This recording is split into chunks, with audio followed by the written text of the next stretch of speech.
Bonjour à tous, c'est Julien. Alors aujourd'hui, donc cinquième partie de la présentation de mon mode. Donc c'est une partie qui va être un petit peu plus longue, une vidéo qui va être un peu plus longue parce qu'il y a eu pas mal de changements depuis la dernière fois, la partie 4. Allez, c'est parti, on y va tout de suite. Tac.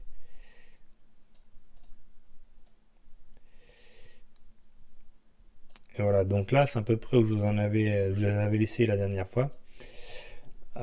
Donc avec les supports d'alimentation, les plaques de fond, etc. avec toutes les découpes. Voilà. Et la partie qui change, c'est donc ces deux petites, voilà, ces petites parties là, c'est les étagères en dessous. Donc je vais vous montrer tout ça en détail. Donc voilà, donc là j'ai commencé la première étagère avec déjà mon onduleur de poser dessus. Voilà, donc là la deuxième, donc là il y a 8 cm à la première étagère, la deuxième est à 12 ou 13, je sais plus. Ah, bref, voilà comment c'est fait. Donc c'est tout simple, hein, j'ai percé, j'ai mis une vis. Là on voit des rallonges, donc à chaque fois il y a une vis, une rallonge. Après c'est tige fileté plus une rallonge de tige fileté. J'enquille les tubes par au-dessus et je finis par les petits écrous voilà, propres à la fin. Avec les tiges filetées bien coupées, bien nettes. Voilà. Donc là, je fais plusieurs plans de tous les côtés pour vous montrer tout ça. Voilà, le côté de face, de trois quarts. Voilà, deux côtés avec les deux étagères. Voilà. Voilà ce que ça donne un peu le mode. Donc là, c'est toute la structure qui elle, est terminée, hein. Il sera vraiment dans cette configuration-là à la fin. Hein, il manque juste la partie supérieure avec le vert. Mais sinon, là, la structure est terminée. Allez, je vous mets une petite vidéo pour faire le tour du mode une fois la structure terminée.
Et maintenant on passe à la partie où j'installe le matos. C'est parti.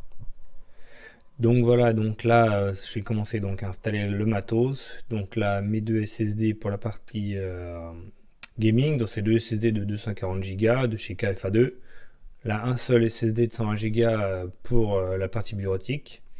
Donc là il y a aussi la 1070, ma carte mère la Asus Maximus Formula 6 avec un 4790K, 32 Go de DDR3 en 2400 MHz, le Titrock Front Base, les boutons façade anti-vandalisme, les ports USB, l'AIO Corsair H100i GTX et les Corsair LL 120 RGB.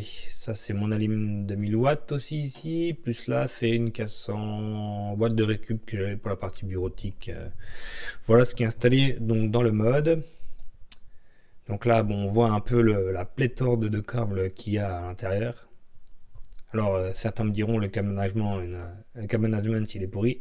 Oui, il est pourri, mais je savais que j'allais tout redémonter, donc du coup j'en ai pas fait. J'ai tout balancé un peu à l'arrache dedans et du coup ça donne un gros tas de câbles. Voilà, donc là ce que ça donne de devant. Alors là on voit aussi j'ai refermé parce que je pensais mettre un lecteur de CD, DVD au départ. Et finalement il n'y en aura pas, donc j'ai rebouché l'emplacement.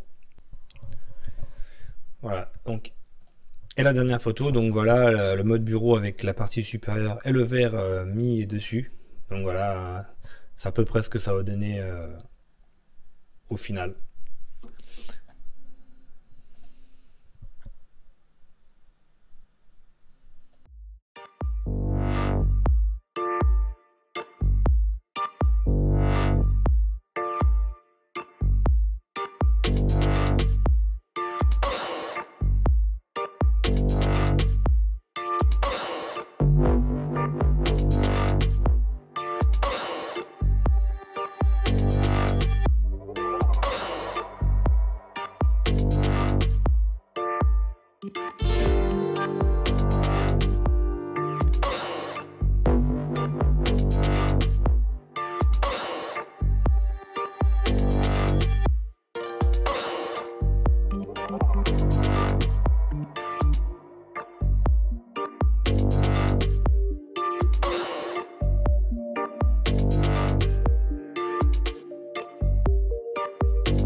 Donc voilà, je termine avec quelques petites photos donc, du mode allumé.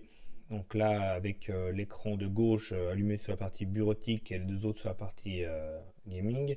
Alors, la partie bureautique, il n'y aura qu'un seul écran, donc celui de gauche. Et la partie gaming, par contre, je peux avoir accès aux trois écrans pour faire un triple screen. Voilà. Donc là, hop, deux, trois photos pour vous montrer un peu ce que ça rend. Voilà. La partie bureautique, donc là, je l'avais déjà dit, c'est une J3455 de chez ASRock avec un petit Intel Celeron quad-core à 1,6 Go, je crois. Il y aura 8 Go de RAM. Et voilà, sans plus. Petite config basique pour la bureautique. Donc là, la partie gaming, la 1070, comme je l'ai dit, la petite carte son, etc. Bon, voilà, 32 Go de RAM, je sais plus si je l'avais dit avant.